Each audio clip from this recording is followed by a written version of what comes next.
E buon pomeriggio a tutti amici e amiche amanti del calcio giovanile. Oggi la partita tra Accademia Ribolla e Cus Palermo ci racconterà la 17ª giornata del campionato giovanissimi provinciali Under 14. Anche il miglior attacco e la migliore difesa. Intanto punta la porta Mazzola, palla rientra, lo salta, Mazzola è sul destro, può calciare, prova adesso, respinge, poi la palla rimane ancora lì, Basile con la testa 2 volte. Vedete dall'altra parte D'Amico, può rientrare D'Amico, anzi chiedo scusa, si trattava di Cassarà, e sul sinistro poi cerca i compagni al centro, Anzarello blocca, un po' fastidio, ma Ganci vuole calciare, sta contando i passi, si vede, ma Ganci con il destro, palla viene bloccata in 2 tempi, non zoppica più. Comunque buone notizie per il Cus Palermo. Rischia Inzerillo, la palla rimane ancora lì, Cassarà calcia Inzerillo 2 volte, poi allontana Cicuta con il rischio, il fuoco perpetuo qui. Poi viene cercato Guida in vantaggio, la aggancia, poi giusta col quadricipite, ancora Guida, e gol bellissimo del Cus Palermo che passa in vantaggio, risultato di 0-1.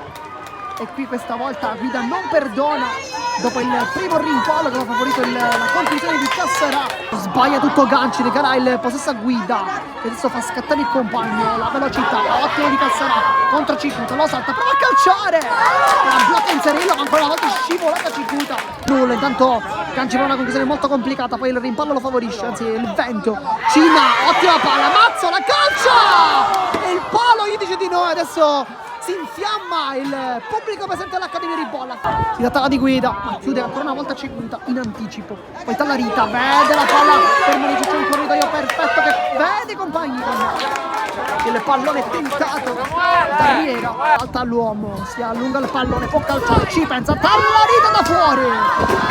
Termina fuori, ma quando lui vede la porta non se lo fa dire 2 volte. Fermato ancora una volta da il suo avversario, poi Guida che sembra in posizione irregolare, ma si continua. Guida calcia col destro, il palo, e poi il gol ancora del numero 7 che esulta con tutti i nuovi compagni.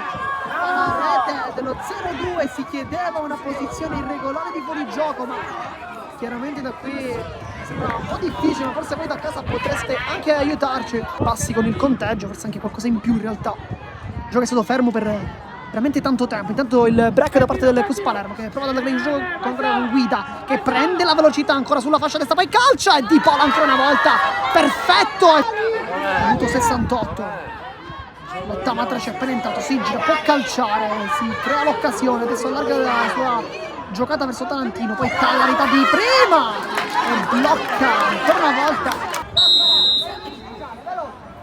ma Tallarita con una battuta probabilmente lunga. Questa volta è corta, poi passa ancora, non arriva la deviazione, poi la si impenna e poi il gol, la rete dell'1-2, c'è stata una mischia all'interno dell'area di rigore, poi l'ultimo tocco sembrerebbe essere quello di Cicuta, se aiuterà o meno i padroni di casa. E invece no, perché finisce la partita e vince il Cus Palermo con la squadra che entra in campo a festeggiare contro la prima della classe. Dunque finisce l'imbattibilità dell'Accademia Ribolla, che comunque non ha giocato una brutta partita, ma